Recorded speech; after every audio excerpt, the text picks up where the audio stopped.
Bonjour et bienvenue sur votre 16e numéro de votre journal Vie BDC. Au programme aujourd'hui, rencontre avec Monsieur Jean Rodolphe, coprésident de l'association Lorient Handball Club, située juste à côté de moi, au Bois du Château. Alors bonjour et merci d'avoir répondu présent à l'invitation. Est-ce que vous pouvez vous présenter succinctement ?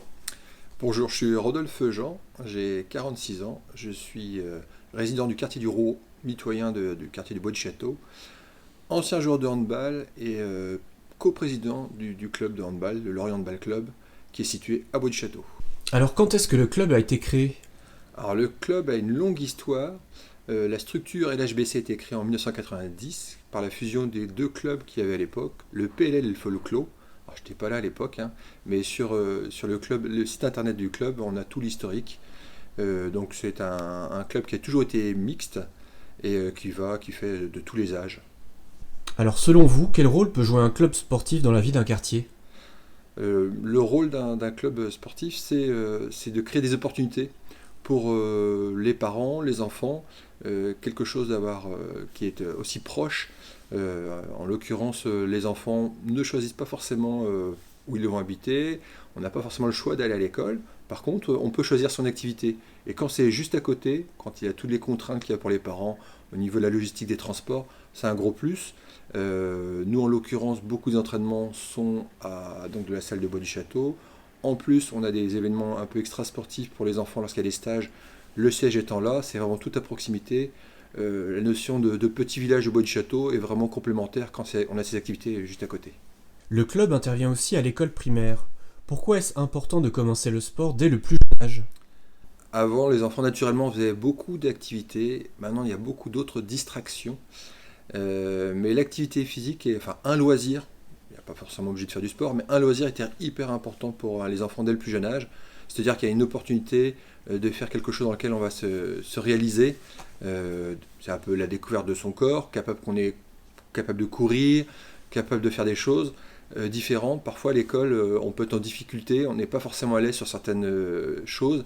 Et se révéler dans le sport, c'est un gros plus. On ne peut pas être premier dans tout, mais se révéler sur certaines choses, c'est vraiment important. Donc vous accueillez un nouveau responsable. Pourquoi était-ce important pour le club de renforcer son encadrement aujourd'hui ? Alors on accueille pas un, mais deux responsables. Il y a un coprésident, Alexandre Courjat, qui est avec moi dans la coprésidence, plus toute une équipe qui se renouvelle avec des mamans de joueurs, des anciens joueurs. Donc en fait, la vie associative doit se renouveler tout le temps parce que ça prend du temps. On y retrouve plein de choses et parfois aussi on a envie de souffler. Donc on est obligé, le principe de la coprésidence, des présidents de l'association, c'est d'aller chercher les gens, de faire du lien, valoriser toutes les personnes. Je disais tout à l'heure, les jeunes se valorisent en faisant une activité physique, ils vont marquer des buts, faire des arrêts, rencontrer des copains, faire ce genre de choses. Nous, les coprésidents, on doit faire du lien avec tous les bénévoles, que les gens soient heureux, épanouis et valorisés dans ce cadre-là. Alors quelles seront les missions des nouveaux responsables ? Alors, comme j'ai pu le dire précédemment, le but c'est vraiment d'aller chercher des bénévoles. On fonctionne par équipe, on a des équipes sur l'événementiel, l'équipe sponsoring, l'équipe des coachs. Donc on doit essayer d'aller chercher les bonnes personnes pour les mettre au bon endroit. On a différents événements qui arrivent. On organise notamment le 22 février la Coupe de France à Lorient. Donc là, par exemple, on doit aller chercher une cinquantaine de bénévoles, dans nos joueurs, les parents, les enfants. On a également le tournoi national des jeunes qui existe depuis 30 ans. Et donc là-dessus, on doit aller chercher des partenaires également, que ce soit la mairie nous aide beaucoup, mais également des partenaires privés. Et donc, des sponsors du coup ? Voilà, des sponsors, ouais. Tout à fait. Et donc c'est la Coupe de France de quelle section ? Ce sont les seniors. On organise les 16e et les 8e de finale à Omnisport. Ça commence à 8h30 et ça se passe toute la journée. On va alterner les différents matchs avec du coup des enjeux à chaque fois. Celui qui gagne est qualifié pour passer le tour qui suit. Donc ce sont des équipes qui viennent de toute la Bretagne. Donc avec un fort enjeu pour eux et il y aura notamment des supporters. Donc il y aura une très très belle ambiance à Omnisport. Alors quels sont les principaux défis du club aujourd'hui ? Les défis du club, c'est la pérennité. Tout à l'heure, j'ai présenté, l'association existe depuis 1990 dans ce format. Ça fait un certain laps de temps. Il faut continuer, en fait, il faut tenir ce relais pour les prochaines générations. On forme des jeunes arbitres, des jeunes joueurs. Et donc c'est vraiment de réussir à prolonger cela pour que l'association vive et que des gamins vivent des moments. Les défis, c'est aussi de fidéliser les enfants. Maintenant, il y a plein d'activités. Ils peuvent faire 1 an du hand, ils peuvent faire 1 an autre chose, ou ne rien faire. Alors, faire autre chose, c'est pas trop grave, mais ne rien faire, c'est vraiment dommage pour l'accomplissement d'eux-mêmes, quoi. Avez-vous des projets ou des envies particulières pour les prochaines saisons? Alors, les projets, actuellement, nous sommes à 187 licenciés. À très court terme, on aimerait bien passer le cap des 200. Le but aussi, en fonction des catégories, celles qui ont un certain niveau, si elles veulent progresser aussi, c'est d'aller de monter ces catégories-là. Maintenant, s'il y a des joueurs là, des jeunes qui ont envie juste de jouer au handball, il y a la place. Je ne l'ai peut-être pas dit au début, mais les handballeurs, actuellement, on a des enfants qui ont de 6 ans à des adultes qui ont 62 ans. Donc chacun a sa place dans l'association, et le but, c'est vraiment, ils peuvent partir, revenir, mais ce sont les principaux enjeux. Un message adressé aux habitants du Bois du Château ou à ceux qui hésitent encore à pousser la porte du club? Qu'ils n'hésitent pas, quand il y a la fête du quartier de Bois du Château, souvent nous avons une animation dans le parc. Faut pas hésiter à essayer déjà en début de saison, où ils ont peut-être, il y a un copain, une copine qui en fait, dit tiens, j'essaierai bien, j'ai peur d'être ridicule. Bon, on commence tous un jour. Le but, c'est pas, comme j'ai dit tout à l'heure, c'est pas forcément de la performance, c'est pas forcément de la compétition. Le but, c'est de découvrir quelque chose de nouveau, et on essaye, ça nous plaît pas, mais quand c'est juste à côté de chez soi, faut pas hésiter. Et maintenant, sur le thème des élections municipales à Lorient pour cette année 2026, nous vous proposons une rencontre avec Madame Canvet Mina. Alors bonjour et merci d'avoir répondu présent à l'invitation. C'est un plaisir. Est-ce que vous pouvez vous présenter succinctement? Voilà, je suis Madame Canvet Mina, j'ai 62 ans. Je suis dans la région il y a 10 ans, en 2015. Mon mari, il est breton, donc on a bougé beaucoup en France, mais on s'est installé à la fin en Bretagne. Et on a habité Kerfichon. Alors depuis combien de temps habitez-vous le quartier? Depuis 2015. On a habité Kerfichon, boulevard Nadia Boulanger. Et en fait, moi, j'aime la Bretagne. J'aime la région. J'ai adoré la région. Ouais.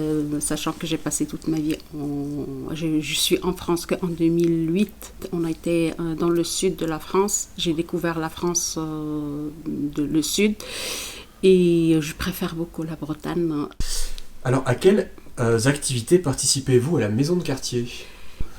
Moi, c'est plus les sorties, de se réunir et côtoyer les gens pas de la communauté, des Français, des étrangers, pour construire ensemble un avenir pour nos enfants, pour qu'ils se côtoient souvent, qu'ils cassent les barrières entre eux. Alors, vous avez obtenu la nationalité française. Est-ce que vous pouvez nous raconter ce jour-là? La nationalité, je l'ai eue par mariage. Qu'est-ce que ça représente quand même pour vous, cette nationalité? Le fait d'avoir la nationalité, c'est que j'ai la même nationalité que mon mari. Et pour les activités, pour voyager, de toute façon, les droits, on a les mêmes droits que j'ai la nationalité ou non en France. On a les mêmes droits. Et en gros, vous avez un peu, vous avez apprivoisé un peu la culture bretonne, la culture française depuis toutes ces années? En fait, le Maroc et la France, ils se sont côtoyés pendant longtemps, et la culture française ne nous est pas étrangère. La seule chose, en ma présence en France, j'ai amélioré plus mon parler français, mais autrement, la culture française, elle ne m'a pas été étrangère. D'accord. Elle ne m'a pas été étrangère. Où je fais des études, j'ai un bac +2. Et chez nous, à mon époque, les études étaient bilingues. Oh, d'accord.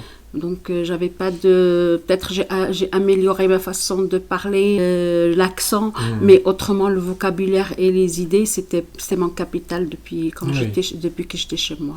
Alors, cette année, vous allez voter aux élections municipales. Qu'est-ce que cela signifie pour vous? Moi, depuis que j'ai eu ma nationalité, en 2013, j'ai toujours voté. J'ai toujours participé aux élections, soit présidentielles ou municipales. Et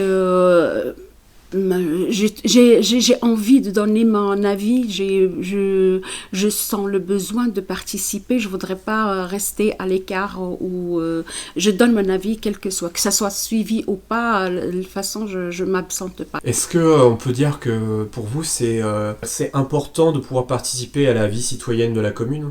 Oui, bien sûr, c'est...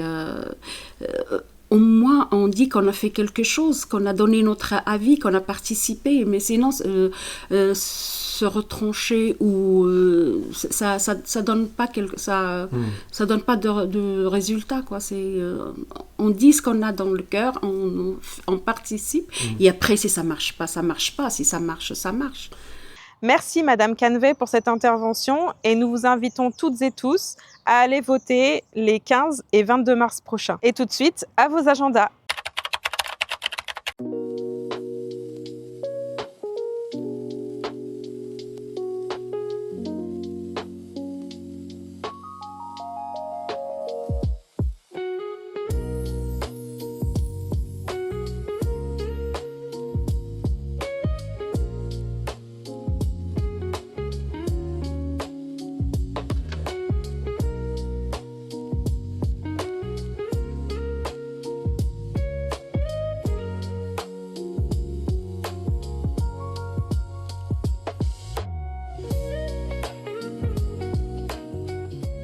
Ce vendredi, nous allons marquer la Journée internationale pour les droits des femmes qui se déroulera en 3 temps.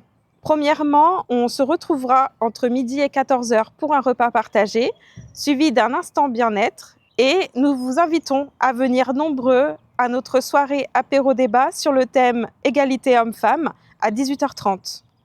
Merci d'avoir regardé ce journal regroupant les informations de votre maison de quartier pour les mois de janvier et février 2026. Nous vous souhaitons une bonne année 2026 à toutes et à tous et on se retrouve au mois d'avril pour le prochain journal.